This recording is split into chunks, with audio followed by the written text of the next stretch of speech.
Hi everyone, most welcome आप सभी का आपके इस ऑनलाइन प्लेटफॉर्म यानी कि टेक्स्ट बुक पर और स्पेशली आपकी इस छोटी सी और बहुत ज़्यादा इंफॉर्मेटिव वीडियो में, है ना। भाई फॉर्म फिलिंग सीटी की मेरे ख्याल से सबने भरी दिए होंगे मोस्ट ऑफ द स्टूडेंट्स ने, या कोई एक आध रह रखा होगा तो उसका प्रोसीजर में चल रहा होगा, कोई एक आध डॉक्यूमेंट की वजह से हो सकता है अटक रखा हो, है ना। 3 जुलाई बोला गया था लास्ट डेट है, और ये भी कहा था भाई लास्ट डेट का इंतजार मत करना, साइट पे भरोसा मत करना, हो सकता है साइट क्रैश कर जाए या कुछ भी दिक्कत आ जाए, तो अपना पहले से ही फॉर्म फिल करके रखना है ना।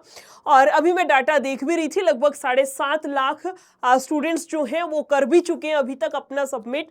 अभी यानी कि आज आपकी तारीख है 29 तारीख की मैं बात करूं तो इसी सिलसिले में ये वाली वीडियो है कि मैडम जी जो पेपर हम देने वाले हैं, यानी कि जो एग्जाम हम लोग टारगेट करने वाले, उसमें क्या कुछ कंपटीशन रहेगा, कितने क्या कुछ फॉर्म फिलअप होने की संभावना है, पिछली वाली बारी कितने फॉर्म भरे गए थे, क्या कुछ कट ऑफ रही थी, अब की बारी कितनी वैकेंसीज, कितने पोस्ट आने वाली है, ऐसे छोटे छोटे बहुत सारे डाउट्स मेरे ख्याल से मन में होंगे, है ना।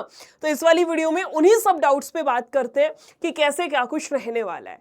सबसे पहली बात तो कि कितने फॉर्म भरे जाएंगे, कितनी पोस्ट रहेंगी। सबसे पहली बात, ये एक बेसिक सा है, आप सभी को पता होगा कि लास्ट डेट आपकी फॉर्म फिलिंग की 3 जुलाई है, 19 जून तक शुरू हुए थे, और भाई 6 जुलाई आपकी फीस की लास्ट डेट है, और 3 दिन का इसमें करेक्शन रखा जाएगा, 7, 8 और 9। किसी भी स्टूडेंट की फॉर्म फिलिंग में कोई भी गड़बड़ होगी हो, कोई भी गलती होगी हो, स्पेलिंग गलत लिखी गई हो, पापा के नाम के साथ कुमार लगा दिया हो गलती से, वैसे कुमार लगाते नहीं है, कुछ भी समस्या आई हो, डीओ भी गलत डल गई हो, तो 7, 8 और 9 3 दिन का समय दिया गया है, जाकर के और जिसने फॉर्म भरवाए उससे कह दियो भाई नो करेक्शन करवानी है, वो कर देगा, ठीक है। इसके अलावा थोड़ा सा और आगे चलते हैं, जो कि मेन आज की वीडियो है। अगर मैं बात करूं भर्ती का ओवरऑल विवरण कि वैकेंसीज वगैरह क्या कुछ रहेंगी, सबसे पहली बात तो शैक्षणिक योग्यता 10वीं पास है, 18 से 42 साल इन्होंने बोला एज होनी चाहिए। एज जो है वह 3 जुलाई 2026 के अनुसार काउंट की जाएगी, और भाई रिलैक्सेशन अपना सेम रहेगा जो गवर्नमेंट का रूल है। इसके अलावा मेन था ये कि मैडम जी संभावित पद, कोई कह रहा है 8,000 है, कोई कह रहा है 10,000 वैकेंसी आएंगी, कोई कह रहा है 14,000 आएंगी।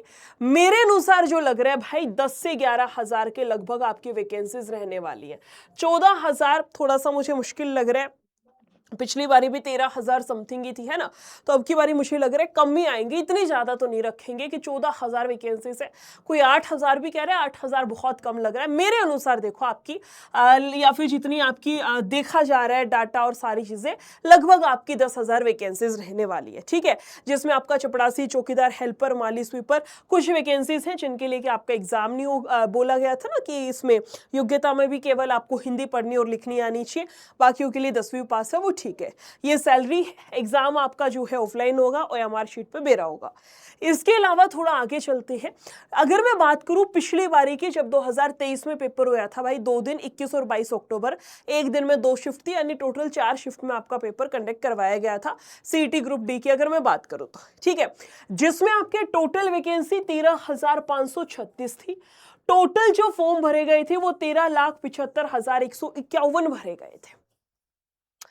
पिछली बारी 13,000 वैकेंसी थी, और भाई फार्म भरे गए थे 13,75,000, यानी वही अपना लगभग 14.25 लाख के नियर बाय आपके फॉर्म भरे गए थे।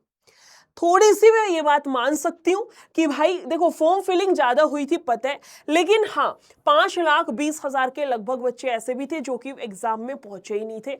इतने स्टूडेंट्स ने आपकी जो परीक्षा छोड़ दी थी, यानी कि उपस्थिति 62.18, इतनी लगभग आपकी 62-63% अटेंडेंस रही थी, ठीक है। अब की बारी क्या है, अब की बारी क्या है, सुनना बात को ध्यान से। फॉर्म तो मेरे को लग रहा है इतने तो नहीं आएंगे, और वैकेंसी आपकी लगभग 10-11,000 के नियर बाय रहेगी। आयु सीमा मैंने अभी अभी आपको बताई थी, सुना था। आयु सीमा भाई 42 साल तो जनरल की है, और इसके बाद जो है ना कैटेगरी वाइज जो आपका आयु में छूट दी गई है वो अलग है। किसी में 45 हो गया, अपना SC ST में 5 साल और बढ़ा दो, 47 साल तक पहुंच गई। यानी कि आप सोच सकते हो जो भी एलिजिबल है एजुकेशन वाइज या फिर एज वाइज, मेरे अनुसार हर वो कैंडिडेट फॉर्म फिल करेगा। याद रखियो बात को। देखा होगा सीईटी ग्रुप सी के टाइम पे भी देखा होगा, पिछली बार भी देखा होगा, हरियाणा में रहो भाई देख रखा होगा। ऐसे ऐसे लोगों से मिलती हूँ जिन्होंने, बोलते नहीं भाई किताबा का मुंह माथा देखा सदी हो गई, 5 साल होगी पढ़ाई छोड़ रखी है, ब्याह हो गया, बच्चे हो गए, अपने घर गृहस्थी में लग रखी है, लेकिन जैसे ही पता चला भाई सीईटी की वैकेंसी आई, अरे 2 महीने पढ़ लेंगे भाई, पीवाईक्यू लगा लेंगे, हो जाएगा, है ना। तो ये मेंटेलिटी बहुत ज्यादा है कि मैडम पेपर आया है फॉर्म जरूर भरेंगे। मेरे ख्याल से पता नहीं आधे से ज्यादा लोगों को तो बस ये लगता है फॉर्म भर दिया मतलब मिल गई नौकरी थमने, है ना भाई। हमारे पापा का या दादा वाला जमाना को नहीं, फॉर्म भरने के बाद पढ़ना भी पड़ता है, तरीके से सारी चीजें होती है, वो खैर एक अलग बात है, बाद में बात करेंगे। अभी के लिए यही है कि जो फॉर्म फिलिंग है आपका वो बहुत ज्यादा हाई रहने वाला है, याद रखियो। फॉर्म फिलिंग बहुत ज्यादा हाई रहेगा। एक आइडिया, एक डाटा जो कलेक्ट हुआ है उसके अनुसार बोला गया है भाई अभी तक यानी कि ये मैं बाद में बताऊंगी अभी तक वाले का। इस बारी का जो फॉर्म फिलिंग का डाटा है वो आपका था लगभग, ये 1 सेकंड रुकना, 12-13 ही बोला गया था, है ना, कि ये रहा ना 10 से 12 लाख, लेकिन मेरे अनुसार ये ज्यादा जाएगा। मेरा पता नहीं मन कह रहा है भाई आराम से ये 14 लाख तक जाएगा डाटा, 14 से 15 लाख मेरे ख्याल से जाएगा, 15 तो नहीं कह सकते, लेकिन 14 साढ़े 14 लाख तक आराम से आपका फॉर्म फिलिंग का डाटा जाएगा। और वैकेंसी आपकी मेरे अनुसार तो भाई देखो 11-12 हजार रहूंगी, इससे ज्यादा 14 तक तो मेरे अनुसार ना जा सके। इतनी वैकेंसी है, इतनी सी वैकेंसी है, बस ये याद रखियो, समझ रहे हो, क्योंकि 3 साल बाद पेपर हो रहा है, 2023 में हुआ था, 24-25 करीब 26 में होने लग रहा है। तो जितने भी स्टूडेंट हैं जिनकी 10वीं पास हुई है इस दौरान, वो सारे इसमें एलिजिबल है ना। और 42 साल तक आयु है, तो ये तो छोड़ ही दो कि मैडम वे वाले निकल गए भाई, 42 साल तक ये सारे भरेंगे फार्म। लेकिन हाँ ये हो सकता है जैसे इस बार पहले ग्रुप सी करा दिया, तो जिनका ग्रुप सी में हो गया वो बख्श देंगे, ग्रुप डी ना, वे ग्रुप डी का ना भरेंगे, है ना, वह दिक्कत ना होगी जो पिछली बार थी कि भाई डी वाले भी भरन लग रहे हैं, सी वाले भी भरन लग रहे हैं। अब कोई कैंडिडेट है जिसके ग्रुप सी में अच्छे खासे नंबर बन रहे हैं, वो डी का नहीं भरेगा फार्म, समझ रहे हो। वो उस पॉइंट पे होता है कि मैडम ग्रुप सी का कोई अता पता नहीं, एटलीस्ट डी का तो भर दे, कम से कम ग्रुप डी की सही, लेकिन एटलीस्ट एक गवर्नमेंट जॉब तो हाथ में आएगी। तो वो वाला सीन अब की बारी है नहीं, तो उस चीज के चलते थोड़ा सा कंपटीशन कम है, मैं ये बात एग्री करती हूँ, 100% मानती हूँ, लेकिन फिर भी कंपटीशन है आपका, और वैकेंसीज आपकी वही 11-12 हजार आएंगी, इससे ज्यादा मुझे तो देखो नहीं लग रहा है। आ जाए तो बहुत अच्छी बात है, हल्का फुल्का कंपटीशन कम हो जाएगा, लेकिन आप खुद सोचो भाई, कहाँ आपके 13-14 लाख फॉर्म भरे जाएंगे, कहां आपके केवल 13-14 हजार वैकेंसी है, यानी आपको उस लाखों की भीड़ से निकल करके उस हजारों की भीड़ में आना पड़ेगा। और ये ग्रुप डी की वैकेंसी की बात हो रही है, आप समझ सकते हो कंपटीशन कितना हाई जा रखा है ना। पिछली बारी की चाहे कट ऑफ देख लो आप, ये 2023 की कट ऑफ की भी मैंने ये लगाई है। जनरल की आपकी 77.83 थी, AWS की 73.06 है, और BCB की 73.06 और BCA की भाई 71.76 थी। इसके अलावा आपका OSC 68.27 है और DSC आपका 66.83 है। ये पिछली बारी का है, समझ आ रही है बात। मैं एक बात बीच में बोल रही थी, मैंने थोड़ा सा उस पे पॉज भी लगा दिया कि भाई बस फार्म भर देने से पेपर नहीं निकलेगा, याद रखियो, है ना। और unfortunately most of the students की यही मेंटेलिटी है। आप खुद देखो यार, अपने आसपास देखो, मैं किसी को ऐसे नेगेटिव वे में नहीं कह रही हूँ, मेरे आसपास के लोगों को मैंने देखा है, 10 साल हो गए अपने प्राइवेट फील्ड में लग रखे हैं, कभी किताब नहीं उठा के देख रखी, बच्चे हो रखे हैं 7वीं 6ठी क्लास में, वो भी फॉर्म भर रहे हैं। अरे फार्म तो भर दें भाई, देखी जागी, है ना, देख लेंगे जो होगा, फार्म तो भर दें भाई। एक बात मैं आपको बता देती हूँ, अगर उस पॉइंट से फॉर्म भर रहे हो कि देखी जागी तो देखी जागी, to be very honest and very frankly आपको बता रही हूँ।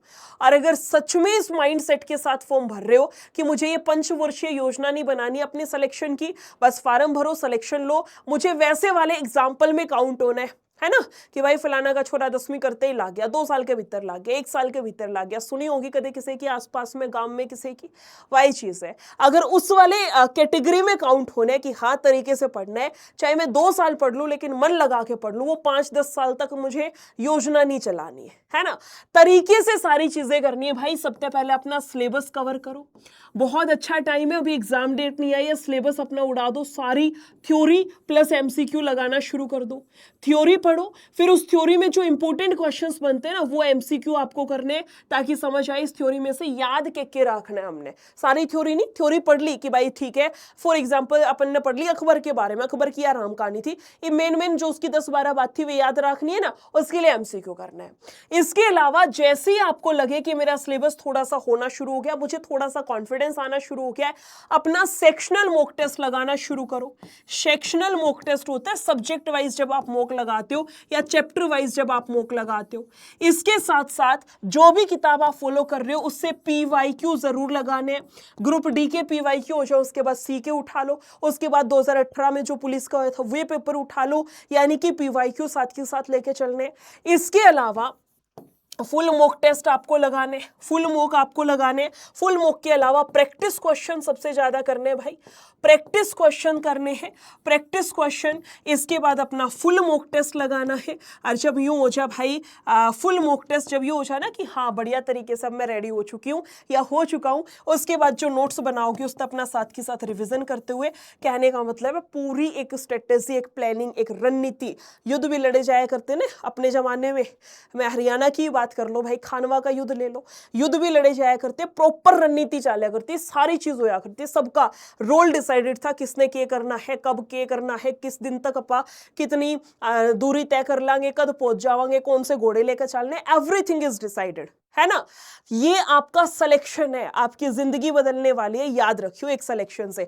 अगर मेरी बात पे यकीन नहीं है, आसपास का कोई एग्जाम्पल देख लो भाई, कितने एग्जाम्पल हम सुनते, भाई मैं भी वहीं से ही आती हूँ, मैं अपने आसपास इतने एग्जाम्पल सुनती हूँ, मेरी मम्मी के मुंह से सुनती हूँ कि देखिए वो लड़का था, एक हमारे नोन है, मम्मी बताती है उसकी कि रनिंग करने के लिए, सुनना, रनिंग करने के लिए जो चने भिगो के खाया करे ना, अपनी साइड तो थोड़ा ज्यादा ही ट्रेंड है भाई, सुबह सुबह चने खाया करे, चने तक के पैसे नहीं थे, चाय पी के रनिंग मारा करता, समझ रहे हो। आज वो बंदा अच्छी खासी आर्मी में लग रखा है, बढ़िया से उसकी शादी हो रखी है, सारी चीजें, नया घर बना लिया, शादी खुद की कर ली, बहन की कर ली, मतलब अच्छा खासा बंदे ने अपना एक प्रोग्रेस कर रखी है। तो वही चीज मैं कह रही हूँ, एक ही जॉब है ना, लेकिन उस एक जॉब से सोचना कितनी सारी चीजें आपकी संवर जाएंगी, आपकी खुद की जिंदगी, आपके भाई बहन आपसे सीखेंगे, आपके जो मम्मी पापा की बची हुई जिंदगी है वो अच्छी होगी, आपके आने वाली पीढ़ियों होगी।